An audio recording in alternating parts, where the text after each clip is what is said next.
और आज की परिस्थिति में जहां हमारी वन संपदा 65% के करीब है और खासकर उसमें हमीरपुर जिले का बहुत महत्वपूर्ण योगदान है। हमीरपुर में चीड़ का जंगल है। आप कभी भी घुमारवी के रास्ते से जाइए तो ऊपरली साइड को देखिए तो घना चीड़ का जंगल नजर आता है। घुमारवी से स्टार्ट हो जाता है और हमीरपुर कांगड़ा तक चला जाता है।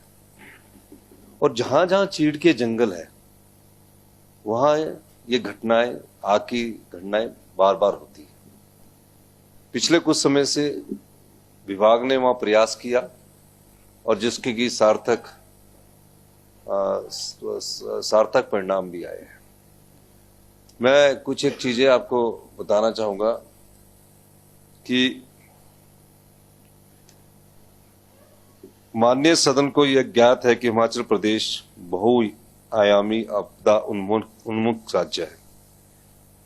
हाई लेवल कमेटी द्वारा पहचाने गए कुल 33 खतरों में से प्रदेश 25 खतरों की श्रेणी में आता है, जो आग और भूस्खलन के केसेस हैं तथा हर वर्ष प्राकृतिक आपदाओं के कारण उत्पन्न होने आपात स्थिति के रूप में प्राकृतिक प्रकोप का सामना करता है और मनुष्य के हस्तक्षेप से जीवन और संपत्ति को नुकसान पहुंचता है। आपदाओं के प्रभावी प्रबंधन और से जुड़े मामलों के उपचार हेतु सरकार द्वारा अनेक कदम उठाए जा रहे हैं तथा प्रदेशवासियों को भी प्राकृतिक आपदा से निपटने के लिए विभिन्न माध्यमों द्वारा जागरूकता अभियान चलाए जा रहे हैं। वन अग्नि पर नियंत्रण करने, बाढ़ व भूस्खलन को कम करने के लिए वन विभाग व आपदा प्रबंधन द्वारा निम्नलिखित पग उठाए जा रहे हैं। वन संपदा को आग से बचाव हेतु वन विभाग द्वारा निम्नलिखित पग उठाए जा रहे हैं। वन अग्नि संवेदनशील क्षेत्रों में हर वर्ष प्रचार वाहनों के माध्यम से व्यापक प्रचार अभियान चलाया जाता है, जिसमें विभिन्न स्थानों पर नुक्कड़ नाटक, गीत, प्रतिस्पर्धा और भाषणों द्वारा जनता को वनों को आग से बचाने हेतु जागरूक किया जाता है। वन अग्नि संवेदनशील क्षेत्रों में हर वर्ष वन अग्नि के बचाव के लिए फायर वाचर रखे जाते हैं तथा कंट्रोल, वार्निंग, जल भंडारण व फायर लाइन की मरम्मत की जाती है। मेरा यह मानना है कि जो प्रचार माध्यम है वो होते हैं, लेकिन अभी हमको इसको दूसरे दृष्टिकोण से भी देखने की जरूरत है। भूस्खलन जब सड़क का निर्माण होता है वो रहेगा, पहाड़ जब कटता है उसको 3-4 साल सेटल होने में लगते हैं। स्टेटा को सेटल होना है, ये लेना है। पर कई जगह बादल फटने से हमारे नदी के किनारे काफी बड़ा भूस्खलन हो जाता है। हम उस परिस्थिति को देखते हुए भी जहां संभावित होता है, हमारा जो विभाग है उसमें डिजास्टर मैनेजमेंट के द्वारा मदद भी करता है और कोशिश ये करता है कि किसी के व्यक्तिगत घर या डंगों में कहीं होता है उससे भी बचाव किया जाए। और इस दृष्टिकोण से भी हिमाचल प्रदेश में बहुत अधिक कार्य हुआ है। जहां तक वन की बात है, मेरे विचार में जो हमारे साथियों ने विचार रखे हैं बहुत महत्वपूर्ण विचार है। अब चीड़ के पेड़ जो होते हैं उससे ब्रोजा भी निकलता है। बड़ी ज्वलंत वो जो लकड़ी है उसकी बड़ी ज्वलंत लकड़ी होती है। पुराने समय में आपको याद होगा, हमारे समय में उसको बोलते लंबे लंबे चीड़ के पौधे को काट के उसको लेकर रात को जंगलों में जाया जाता था, जिसको लित्तू के नाम से जाना जाता था। अब देखना ये है कि ये होता क्यों है। जहां विनोद सुल्तानपुरी जी बोल रहे थे कि इसके लिए हमारे वो लगना चाहिए, तो मैं इनको बताना चाहूंगा कि हिमाचल प्रदेश में चीड़ के जंगलों में चीड़ की पत्तियां आग का मुख्य कारण होती है।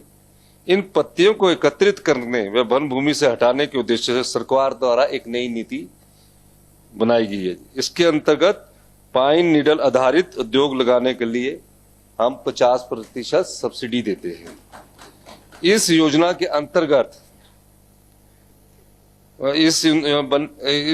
अंतर्गत अभी तक 5 उसकी इकाइयां स्थापित की जा चुकी है। तो 50% सब्सिडी देकर उसकी ईंट बनाई जाती है, फिर उसको बहुत ज्वलंत होता है, उसको कहीं हम और आपके एरिया में, कसौली वाले इस एरिया में भी चीड़ का बहुत बड़ा जंगल है, गगरेट के भी एरिया में बहुत बड़ा जंगल है। इस दृष्टि से आप कोई अगर कोई इकाई लगाना चाहता है तो उसको हम 50% सब्सिडी देते हैं। और कैंपा के द्वारा भी हम हर वर्ष कैंपा और FMS स्टेट प्लान में हमने 2022-23 में 2.14 करोड़ का हमने इसमें प्रावधान किया है। और कैंपा हेड द्वारा भी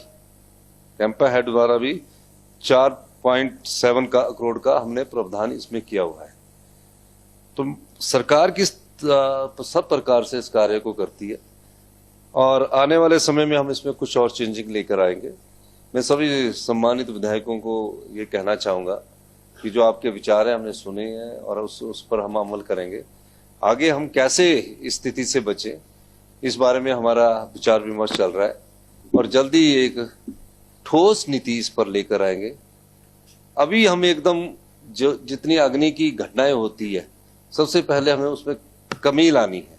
होता कैसे है, हमारी तरफ तो घास के लिए इन जंगलों में आग लगाई जाती है, अपने आप जनता लगाती है कि वो कांटे ना हो, घास काटने में समस्या ना हो, तो एक पोर्शन को लगाकर वो बुझाने का कार्य भी खुद करते हैं। लेकिन कई बार इतनी ज्यादा भड़क जाती है कि वो आग दूसरे जंगल में पहुंच जाती है, तो कई अपनी जगह में लगाते हैं और फिर वो दूसरे जगह में पहुंच जाती है, तो उसको रुकाना बहुत मुश्किल होता है।